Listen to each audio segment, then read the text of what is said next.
আসসালামু আলাইকুম। সরাসরি সকল শিক্ষকবৃন্দকে অসংখ্য ধন্যবাদ ও শুভেচ্ছা জানাচ্ছি। আশা করি আপনারা সকলেই ভালো আছেন, সুস্থ আছেন। আমার এই ভিডিওটির উদ্দেশ্য হচ্ছে আমাদের বদলি নিয়ে কিছু কথা বলার জন্য। আমাদের এমপিভুক্ত শিক্ষকদের যে বদলি সিস্টেমের কিছু বিষয় নিয়ে কথা বলার জন্য মূলত ভিডিওটি করা। আশা করি সবাই শুরু থেকে শেষ পর্যন্ত শুনবেন।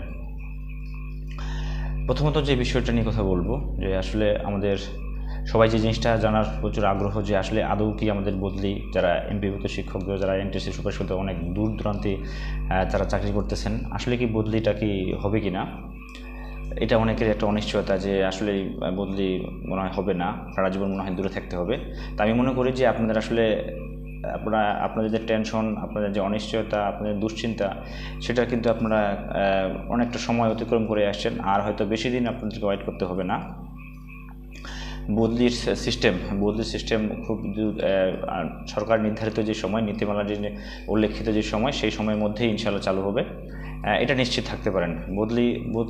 বদলি হবেন, বদলি সিস্টেম চালু হবে, এটা নিশ্চিত। ঠিক আছে। এখন সফটওয়্যারের যে সফটওয়্যারের বিষয়ে আপনারা ইতিমধ্যে সোশ্যাল মিডিয়াতে যে বিভিন্ন নিউজ মিডিয়ার মারফতে জানছেন, এবং কি আপনারা দেখেছেন যে আসলে আমাদের বদলি যে সফটওয়্যার, সেটার কাজ কিন্তু মোটামুটি বলা যায় ডান। তবে যদি অনেকেই হয়তো বলতেছে যে পুরোপুরি সফটওয়্যারটা আমাদের রেডি হয়ে গেছে। আসলে পুরোপুরি সফটওয়্যারটা রেডি হয় নাই, মূলত কাঠামোটা রেডি হয়ে গেছে। এখন এখানে আরও কিছু বিষয় আছে, ফাইনালি রূপ দেওয়ার ক্ষেত্রে আর কিছু বিষয় আছে। আশা করি যে জুন মাসের মধ্যে, যেহেতু জুন মাসের আরও অনেক দিন সময় বাকি আছে, জুন মাসের মধ্যে আশা করি সফটওয়্যারটা রেডি হয়ে যাবে। হয়তো জুলাইয়ের দিকে হয়তো মিনিস্ট্রির সাথে বসে একটা সিদ্ধান্ত আসতে হবে, যে বিজ্ঞপ্তি হবে। বিজ্ঞপ্তির আমাদের যে নীতিমালার যে পয়েন্টগুলো আছে, এগুলো কোনো কিছুতে কোনো সংশোধন বিয়োজন করা যায় কিনা, এই বিষয়গুলো নিয়ে একটু আলোচনা হয়তো হবে। তবে এটা নিশ্চিত যে সফটওয়্যার আমাদের যেহেতু মোটামুটি মানে কাজ শেষ হয়ে গেছে, ফাইনাল যে স্টেপগুলো, সেই স্টেপের কিছু কাজ হয়তো বাকি আছে। এটাকে বলা হয়েছে যে ফ্রন্ট এন্ড লেভেলের কাজ, মানে ব্যাক এন্ডের কাজ কমপ্লিট, মানে পিছনের কাজগুলো কমপ্লিট। শুধু সামনে যারা ইউজারকারী হবে, ইউজারকারীর যে সিস্টেমগুলো কী আসবে না আসবে, এই কাজগুলো হয়তো এখনও বাকি আছে। এটা হয়তো ফাইনাল স্টেজে এটা হয়ে যাবে, এটা বেশি সময় লাগবে না। তবে এটা বোঝাই যায় যে আসলে সফটওয়্যারের কাজ কিন্তু মোটামুটি, বদলি সফটওয়্যারের কাজ মোটামুটি কমপ্লিট। আচ্ছা, এখন যে বিষয়টা হচ্ছে, সেটা হচ্ছে যে আমাদের বদলি নিয়ে ষষ্ঠ গণবিজ্ঞপ্তি হয়ে গেল, অনেকগুলো শূন্য পদ ছিল, সে পদগুলো চলে যাচ্ছে। তাহলে আসলে কি বদলি হবে কি না? আমরা বদলি হতে পারবো না, আমাদের জায়গায় যেতে পারবো না।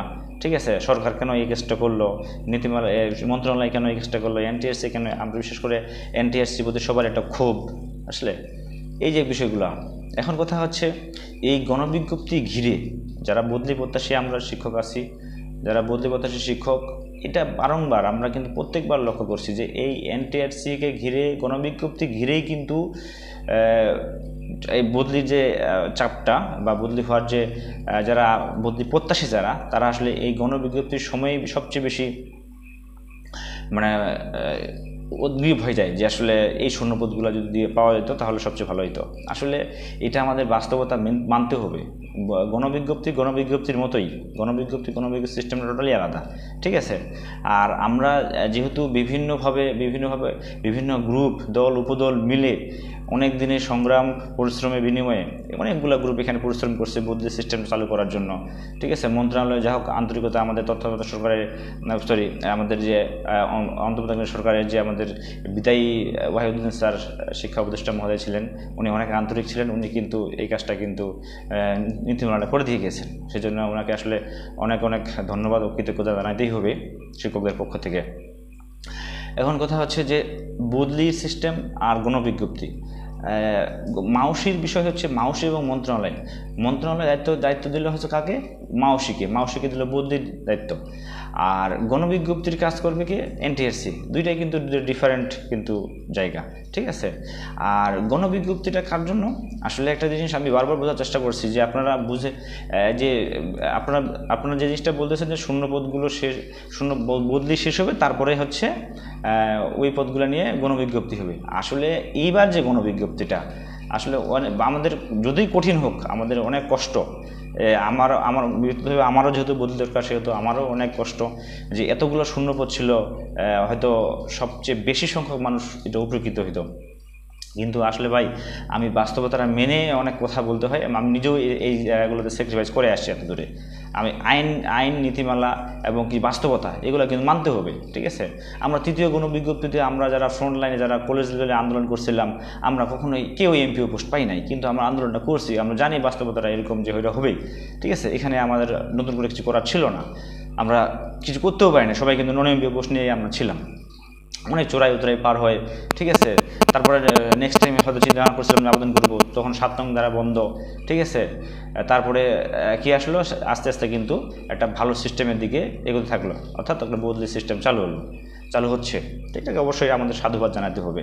তো ওতে বাস্তবতাটা আমাদেরকে মানতে হবে, বাস্তবতা মানতে হবে। যেদিন থেকে 18তম আবেদন শুরু হয় সেদিন থেকে কিন্তু গণবিজ্ঞপ্তির পদটা রচিত হয়, ঠিক আছে। কারণ ওই আবেদন যে সার্কুলার, সেই আবেদন নিবন্ধন পরীক্ষা যে সার্কুলার 18তম, ওইখানে কিন্তু গণবিজ্ঞপ্তির বিষয়গুলো স্পষ্ট করা থাকে এবং কি ওইটার সাথে ওইটা রিলেটেড, ঠিক আছে। হয়তো কোনো কারণে বা বিভিন্ন অনিবার্য কারণবশত হয়তো দেখা যাচ্ছে যে আমাদের 18তম যে পরীক্ষাটা চূড়ান্ত উত্তীর্ণ হওয়ার যে এই সময়টা হয়তো বেশি লেগে গেছে, সেই জন্য হয়তো গণবিজ্ঞপ্তিটা একটু লেটে হইলো। এটা তো আরও আগেও হতে পারতো। আমাদের যে ডিসেম্বর মাসে আমাদের যে বদলি নীতিমালা হইলো, এর আগেও তো এটা হতে পারতো, তাহলে তো আমরা বলতে পারতাম না যে ওই পদগুলো আমাদের ছিল বা বদলির জন্য ছিল, সেটা টোটালি আলাদা বিষয়, ঠিক আছে। এখন বিষয় হচ্ছে কোনটা, এনটিআরসিকে আমরা এখানে ইনভলভ করার মতো কিছু নাই, কারণ এনটিআরসি গতিতে আগাচ্ছে, তারা ভাইবা নিল, তারা ভাইবা রেজাল্ট দিল, তারা তাদের মতো গতিতে আগাচ্ছে। কিন্তু এখানে বদলির জন্য কাকে দায়িত্ব দেওয়া হলো, মাউসির কথা হচ্ছে তারা এনটিআরসির মতো করুক, মাউসির মতো তারা বদলি যে টাইম ফ্রেম দেওয়া আছে, তারা টাইম ফ্রেমের মধ্যে তারা সব কিছু রেডি করবে, এর মধ্যে তারা বদলি চালু করবে, এটা হচ্ছে তাদের বক্তব্য। তাহলে তারা কিন্তু তাদের জায়গা থেকে ঠিক আছে। কিন্তু মিডিলে কি হচ্ছে, আমরা কিন্তু বেশি হতাশ হচ্ছি এবং কি আবেগপ্রবণ হয়ে যাচ্ছি, এবং আবেগপ্রবণ হওয়ার ফলে কিন্তু কিছু কর্মকাণ্ড দেখা যাচ্ছে ইতিমধ্যে শুরু হয়ে গেছে, যে কর্মকাণ্ডগুলো হতে দেখা যাচ্ছে যে আমাদের যে একটা সুন্দর সিস্টেম আসতে চলে যাচ্ছে, সেটাকে হয়তো আরও দীর্ঘায়িত করতে পারে। হয়তো দীর্ঘায়িত হবে এই কারণে বলছি না, তবে দীর্ঘায়িত হতে পারে কিছু কর্মকাণ্ড, বিশেষ করে যেমন অযৌক্তিক রিটের যে বিষয়গুলো, ঠিক আছে। আমরা অনেক আগে ওই তৃতীয় গণবিজ্ঞপ্তি, চতুর্থ গণবিজ্ঞপ্তি আমরা দেখেছি যে বদলিকে ঘিরে বদলি প্রত্যাশী যারা গণবিজ্ঞপ্তি ঘিরে তারা ওই সময় কিন্তু অনেকগুলো মামলা টামলা করে, কিন্তু সেই তৃতীয়তে কোনো কাজ আসে নাই, চতুর্থতে কোনো কাজে আসে নাই, ঠিক আছে। আমার কথা হচ্ছে তাহলে পঞ্চমের ভবিষ্যৎ কি, এই পঞ্চম কোনো কাজে আসে নাই, ষষ্ঠ তো, তাহলে ষষ্ঠের ভবিষ্যৎটা কী হবে, ঠিক আছে। ষষ্ঠ গণবিজ্ঞপ্তি হয়ে গেছে, এখন যদি রিট হয়, গণবিজ্ঞপ্তি কি আটকাবে, গণবিজ্ঞপ্তি কি ক্ষতিগ্রস্ত হবে, এটার আসলে কোনো ভবিষ্যৎ নাই, ঠিক আছে। অতীতে যেহেতু এই রিটগুলোর একই, এই গ্রাউন্ডগুলো কিন্তু একই, এই রিটগুলোর গ্রাউন্ড তৃতীয়তে যা, চতুর্থতে যা, পঞ্চমে তো একই, ষষ্ঠতে কিন্তু একই। এখন বিষয়টা হচ্ছে আমাদেরকে রিটের গ্রাউন্ডগুলো বুঝতে হবে। এখানে মন্ত্রণালয় বলতেছে যে এতগুলো শূন্যপদ, এই শূন্যপদগুলো দ্রুত পূরণ করতে হবে। এতগুলো শূন্যপদ থাকার কারণে শিক্ষা ব্যবস্থায় আমাদের শিক্ষার যে একাডেমিক যে আমাদের যে অবস্থা, সেটা কিন্তু ভেঙে পড়তেছে। সেই জন্য শিক্ষা মন্ত্রণালয়ে প্রচুর চাপ আছে দ্রুত শূন্যপদগুলো পূরণ করা। এই ডিমান্ডটা কিন্তু আমাদের বেসিক ডিমান্ড হয়ে গেছে, সরকারের বেসিক ডিমান্ড। এখন কথা হচ্ছে যে বদলির সিস্টেমটা, ওই বদলির জন্য গণবিজ্ঞপ্তি আটকানো, এটা আসলে মন্ত্রণালয়ের কাছে টোটালি এটা হাস্যকর মনে হবে, যদিও আমরা কেউ আবেদন জানাই এটা, ঠিক আছে। মন্ত্রণালয় যেটা ভালো মনে করছে গণবিজ্ঞপ্তি আগে দেওয়া, সেটা কিন্তু তারা দিয়ে দিচ্ছে, ঠিক আছে। এখন কথা হচ্ছে বদলি যেহেতু আমাদের নীতিমালার টাইম ফ্রেম এটা করা আছে, সেই টাইম ফ্রেমের মধ্যে বদলি হবে, এটা নিশ্চিত। তো এটা মন্ত্রণালয় ইনশিওর করতেছে, আমাদের মাউসিও কিন্তু এটাকে ইনশিওর করতেছে। সেক্ষেত্রে রিটের এই প্রশ্নটা কিন্তু কখনো আসা উচিত না, এবং কি এই যে রিটের মাধ্যমে যে এটা আসলে এটা সুবিধা কোথায়, এই যে রিটের গ্রাউন্ডটা কি, গ্রাউন্ড তো আসলে আমি দেখতে পাচ্ছি না। যদি বলা হয় আচ্ছা হইল 7 দিনের স্টে দিল, মাউসিকে বা মন্ত্রণালয়কে বলল যে আপনারা কেন গণবিজ্ঞপ্তি আগে দিলেন, কেন বদলে দিলেন না আগে, ঠিক আছে, আপনার নীতিমালায় উল্লেখ করছেন। তো এখানে হাইকোর্ট, মহামান্য হাইকোর্টের যে বিষয়টা, সেটা হচ্ছে কি মানে ম্যাক্সিমাম পাবলিক, যখন পাবলিক ইন্টারেস্টে যখন এই কেসগুলো হয় তখন ম্যাক্সিমাম পাবলিক যেখানে উপকৃত হবে সেদিকেই কিন্তু আসলে কোর্টের জাজমেন্টগুলো ম্যাক্সিমাম যায়। ঠিক আছে, যখন মানে পাবলিক ইন্টারেস্ট নিয়ে যখন এই কেসগুলো হয়, ম্যাক্সিমাম পাবলিক যেখানে ইন্টারেস্টেড মানে হবে, যেখানে লাভবান হবে, সেখানে সেদিকে কিন্তু মানে রায়গুলো যায়। এটা আমরা ইতিমধ্যে দেখছি। সেই জায়গা থেকে গণবিজ্ঞপ্তি এদিকে শিক্ষা ব্যবস্থা ভঙ্গুর অবস্থা, মন্ত্রণালয় বলবে যে শিক্ষা ব্যবস্থা ভঙ্গুর অবস্থা, আমাদের অনেকগুলো শূন্যপদ 1 লক্ষেরও বেশি, এটা আমাদের পূরণ করা অত্যন্ত জরুরি। আর নীতিমালা আমাদের যেহেতু বদলি নীতিমালা করা আছে, নীতিমালা আমরা স্পষ্ট করে বলছি যে আমরা সেপ্টেম্বর থেকে ডিসেম্বরে বা অক্টোবর থেকে ডিসেম্বরের মধ্যে আমরা এগুলো শেষ করব, সেই সময়টা আমাদের এখন হাতে আসে নাই। ঠিক আছে, আর আমাদের কাছে অনেক শূন্যপদ এখনও বাকি রয়ে গেছে। ঠিক আছে, যদি এইভাবে যদি তারা ইন্টারপ্রেট করে তাহলে আর এখানে 1 লক্ষ শিক্ষক পদ শূন্য মানে কি, এখানে প্রায় 60,000-এর মতো 50,000 40,000 ধরলাম, 40,000 মানুষ এখানে কর্মসংস্থান হবে। এটাও একটা ব্যাপার আছে। সব মিলায় আসলে এই কোর্টের বা এই যে রিটের যে ফলাফল, এটা নেগেটিভ হবে না পজিটিভ হবে, এটা আপনারাই এখন বিচার বিশ্লেষণ করেন।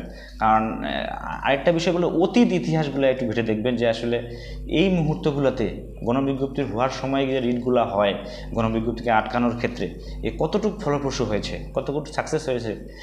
মানে এনটিআরসি ইতিহাসে আমার জানা মতে মানে সংখ্যা যদি বলি 1 থেকে 2টা সর্বোচ্চ 3টা রায় হয়তো এনটিআরসি ইমপ্লিমেন্ট করছে, অথবা এই রায়গুলো কার্যকর করে বলছে। কিন্তু সেটা কি হয়েছে যে তারা সরকারের মনে হয়েছে যে না, এটা আমাদের ম্যাক্সিমাম মানুষের জন্য ভালো, বিধায় তারা এটা গ্রহণ করেছে। কিন্তু তাছাড়া কিন্তু সব রিটের কিন্তু ফলাফল কিন্তু শূন্য।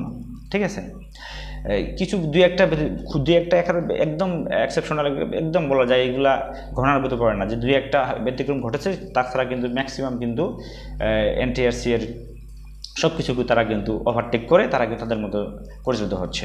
অতএব আমি মনে করি যারা আপনারা হ্যাঁ, আরেকটা বিষয় হচ্ছে, যেহেতু মাউসির কর্মকর্তারা এবং মিনিস্ট্রির কর্মকর্তারা বলতেছে যে বদলির নীতিমালা অনুযায়ী বদলি অবশ্যই হবে, এটা নিয়ে নিশ্চিত করার কারণ নাই। এখানে আপনারা আপনাদের দাবি দেওয়া যদি থাকে, আমরা শূন্যপদগুলো কীভাবে বাড়ানো যায় ওই সময়ের মধ্যে এরকম একটা সিস্টেম বা ওয়ে বের করা যেতে পারে। তার মানে এই না যে আপনারা গণবিজ্ঞপ্তিকে হিট করবেন, গণবিজ্ঞপ্তি চলতে থাকবে। ঠিক আছে, তো সেই জায়গা থেকে তারা বলতেছে যে যদি এরকম হয় যায়, মহামান্য হাইকোর্ট থেকে যদি কোনো আদেশ চলে আসে, এখন দেখা যাচ্ছে বদলিটাও এখানে একটা ইফেক্টেড হতে পারে। হয়তো মানে হবে না সিস্টেমেটিকলি, কিন্তু বলা যাচ্ছে এই যে একটা মনোমালিন্য তৈরি হইল, যে কর্মকর্তাগুলোর কাছে রেগুলার যাওয়া হয়, যে মানুষগুলো যাচ্ছে, দেখা যাচ্ছে যে রিড করার ফলে তারা একটু হয়তো অন্যদিকে তাকাবে, যে এরা আবার এখানেও আসতেছে, আবার রিডও যাচ্ছে আমাদের বিরুদ্ধে লেগেছে। কারণ ওদের বিরুদ্ধে যাওয়া মানে রিড করা মানে কি, মাউসি এবং মন্ত্রণালয়ে বা এনটিআরসির বিরুদ্ধে চলে যাওয়া। ঠিক আছে, তো এখন তাহলে কিন্তু তাদের সাথে একটা মানে একটু সম্পর্ক কিন্তু খারাপ হওয়ার একটা উপক্রম থাকবেই, এটা স্বাভাবিক ব্যাপার। তো সেই জায়গা থেকে তাদের কিন্তু আন্তরিকতার একটা ঘাটতি তখন লক্ষ্য করা যেতে পারে।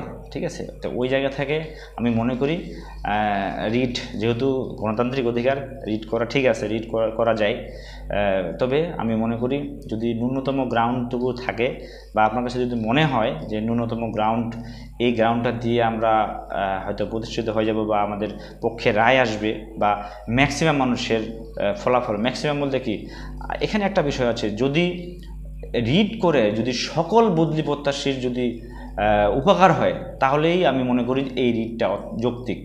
ঠিক আছে, আর তাছাড়া অন্য কোনো যদি এখানে যদি কোনো ইস্যু থাকে বা অন্য কোনো চিন্তা যদি থাকে, ইন্টেনশন যদি থাকে যে আমরা 500 জন মানুষ রিড করলাম, আমরা 500 জন মানুষের জন্য শুধু আমাদের রায় নিয়ে আসবো, এরকম কিন্তু রায় কিন্তু অতীতে আছে, কিন্তু সেটা কোনো কার্যকর হয় নাই। অতীতে তৃতীয় সময় এরকম বলছিল যে আমরা 1100-1200 রিড করছিল, তাদের একটা রায় আসছিল, ওদেরকে বদলি দিয়ে তারপরে, কিন্তু এটাও কোনো কার্যকর হয় নাই। ঠিক আছে, তো অতএব এরকম কোনো ইন্টেনশন মানে আংশিক মানুষকে নিয়ে সুবিধা দেওয়ার জন্য এরকম ইন্টেনশন নিয়ে রিড করলে সেই রিডটা আশা করি ফলপ্রসূ কখনোই হবে না। ঠিক আছে, যদি সবাইকে নিয়ে সকল বুদ্ধি প্রত্যাশীর জন্য যদি উপকার হয়, সেরকম যদি রায় আসে, সেরকম রায় আনার মতো যদি গ্রাউন্ড থাকে, সেক্ষেত্রে রিটটা যৌক্তিক হতে পারে। তাছাড়া আমি মনে করি যে এই রিটটা টোটালি অযৌক্তিক হয়ে যাবে। আমি সাধারণ শিক্ষকদেরকে বলবো, আমাদের প্রিয় শিক্ষকদেরকে বলবো যে আপনারা ঠিক আছে, আমাদের পক্ষ বিপক্ষ অনেকে থাকতেই পারে, অনেকে অনেক রকম যুক্তি থাকতেই পারে।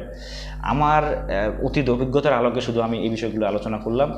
বাকিটুকু আর সিদ্ধান্ত হচ্ছে আপনারা, যে আপনারা রিটের গ্রাউন্ডটা আপনারা দেখে শুনে, আমার খালি অনুরোধ থাকবে আপনারা রিটের গ্রাউন্ডটা দেখে শুনে তারপর আপনার যদি একান্তই রিটে টাকা দেওয়ার ইচ্ছা থাকে বা রিটে যুক্ত হওয়ার ইচ্ছা থাকে তাহলে করেন, কিন্তু মানে গ্রাউন্ডটা দেখবেন একটু, আর এই রিটের অতীত ইতিহাসগুলো একটু ঘেঁটে দেখবেন, আর এই রিটের মাধ্যমে আসলে কি ফলাফল হতে পারে একটু চিন্তা করে তারপর আপনারা এই সিদ্ধান্তগুলো নেবেন। তবে আমি সাধারণ যারা আছেন, যারা ধৈর্য ধরে অপেক্ষা করছেন, আমি তাদের উদ্দেশ্যে বলবো যে আপনারা একটু অপেক্ষা করেন। বদলির সিস্টেম, সুন্দর একটা সিস্টেম চালু হবে। আমরা এই যে অযৌক্তিক বিষয়গুলো বাদ দিয়ে আমরা যেগুলো বিষয়ে মানে আমাদের মাউসি এবং মন্ত্রণালয়ের সাথে যে আমরা সম্পর্ক নষ্ট করে এরকম কোনো বিষয়ে আমরা না নিয়ে আসে আমরা কিন্তু আরও কিছু কাজ করতে পারি, যেটা হচ্ছে যে আমরা মন্ত্রণালয়ে মাউসি গিয়ে আমাদের যে বদলির সিস্টেমটা আছে, বদলির যে নীতিমালাটা আছে, এখানে অনেকগুলো পয়েন্ট কিন্তু আমাদের শিক্ষকদের অনেক কঠিন একটা কিছু শর্ত আছে, এগুলো নিয়ে আমরা আলোচনা করতে পারি, বা শূন্যপদগুলো কীভাবে বাড়ানো যায় সেই বিষয়গুলো নিয়ে আমরা আলোচনা সুন্দর করতে পারি। এটা কিন্তু আলোচনা ফলপ্রসূ হলে কিন্তু তারা আমাদের দিকে একটা সুদৃষ্টি দিতেই পারে, যেহেতু গণবিজ্ঞপ্তিটা হয়ে গেল, এতগুলো শূন্যপদ ছিল, তারা পাইতো এটা, যাই হোক অন্য কোনো উপায়ে এদেরকে শূন্যপদগুলো বাড়ানো যায় কিনা, এটা কিন্তু তারা কিন্তু একটা সুযোগ সৃষ্টি করতে পারে, চাইলেও করতে পারে এটা। তো এই জায়গা থেকে আমরা মনে করি তাদের সাথে আন্তরিকতা বাড়ানো আমাদের উচিত, তাদের সাথে আমাদের কোনো রকম সম্পর্ক নষ্ট করা উচিত নয় এই মুহূর্তে। তা আশা করি যারা আসলে এই সিদ্ধান্তগুলো নিচ্ছেন রিটের বিষয়ে, বা রিটে যারা যাবেন বা এরকম সিদ্ধান্ত নিচ্ছেন, বিষয়গুলো একটু গভীরভাবে চিন্তা করবেন, তারপরে হয়তো টাকাটা খরচ করবেন। আর এদিকে দেখবেন যে আসলে যেটা বদলিও যত কোনো ক্ষতিগ্রস্ত না হয়, ঠিক আছে। এই জায়গা থেকে আমি সকলকে অনুরোধ করব, সবাই একটু ধৈর্যশীল, সহনশীলতার পরিচয় দিবেন, এবং কি দেখে শুনে বুঝে তারপরে যে কোনো সিদ্ধান্ত নেবেন। সকলের জন্য অনেক অনেক শুভকামনা ও দোয়া থাকলো। সবাই ভালো থাকবেন। আল্লাহ হাফিজ।